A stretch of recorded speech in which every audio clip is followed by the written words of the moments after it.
Dans cette partie nous verrons, en premier lieu, quelles sont les différentes manières de verrouiller, ou de déverrouiller des écritures. En second lieu, comment clôturer définitivement une période comptable. Commençons par le verrouillage, déverrouillage. Le verrouillage est destiné à protéger les écritures contre toute modification après leur contrôle et validation. En cas de nécessité, il est possible de les déverrouiller pour une éventuelle modification.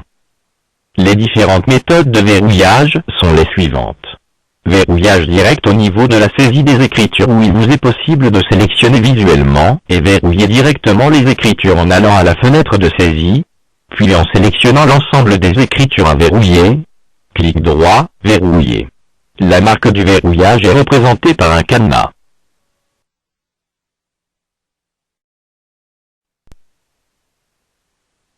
Le verrouillage se fait également en allant au menu annexe, verrouillage des écritures.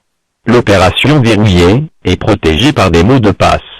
Leur création se fait en cliquant sur mot de passe verrouillage clôture. Saisissez votre mot de passe, confirmez-le, et validez par OK. Le verrouillage par date permet de verrouiller toutes les écritures jusqu'à une date donnée. Pour activer cette commande, saisissez votre mot de passe. Date de verrouillage, nous prendrons comme exemple le 31 décembre 2015.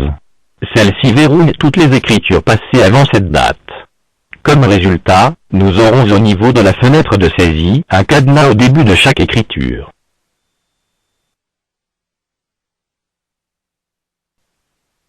Par ailleurs, vous pouvez procéder à tout moment au déverrouillage de ces écritures. Cette opération est également protégée par des mots de passe. Leur création se fait en cliquant sur mot de passe déverrouillage. Saisissez votre mot de passe et validez-le par OK en allant à la commande déverrouillage par date. Saisissez votre mot de passe. Date de déverrouillage. Contrairement au verrouillage par date, il suffira de reculer en avant la date de verrouillage. Si je veux, par exemple, déverrouiller les écritures du mois de décembre uniquement, la date de déverrouillage correspondra au 30 novembre 2015. Comme résultat, toutes les écritures du mois de décembre seront déverrouillées.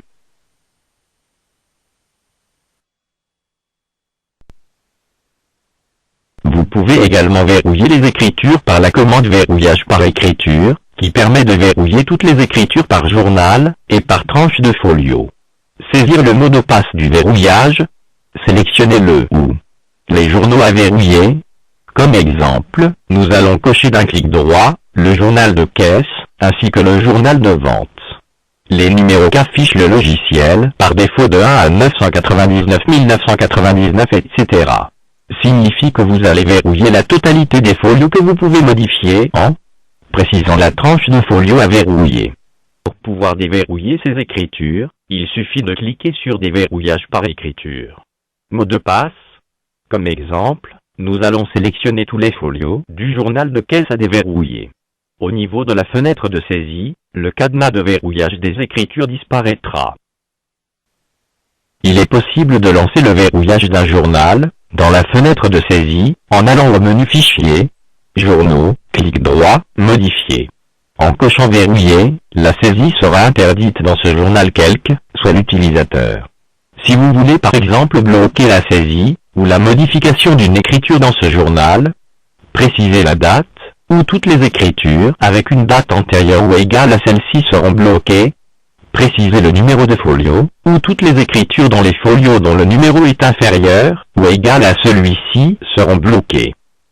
De la même façon, il vous est possible de verrouiller un compte d'un clic droit, modifier, puis verrouiller, ainsi qu'un auxiliaire au niveau de la table des auxiliaires d'un clic droit, modifier, puis verrouiller.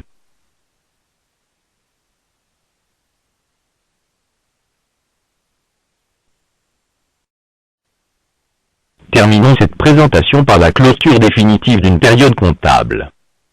La clôture verrouille de manière irréversible les écritures jusqu'à une date donnée. Si vous imprimez un état pour une période non clôturée, le logiciel imprime la mention provisoire sur le titre de l'état. Pour clôturer une période, allez au menu annexe, clôture définitive d'une période, saisissez votre mot de passe de clôture, mot de passe verrouillage qui a été vu précédemment. Avant de procéder à la clôture, Une vérification générale des pièces comptables est lancée automatiquement. Si des erreurs sont localisées, leur liste sera affichée pour correction. Dans notre exemple, il faudra corriger la date du journal BDLH, folio 9, ligne 2. La pièce 01 possède deux dates différentes, le 14 septembre 2015 et le 14 août 2015. Sélectionnez la pièce, clic droit, remplacez toutes les dates par le 14 septembre 2015. Une fois les erreurs corrigées, la date de clôture vous sera demandée. Si vous précisez une date de clôture égale à la date de fin d'exercice, votre dossier sera clôturé définitivement. Aucune opération de mise à jour ne sera autorisée sur ce dossier.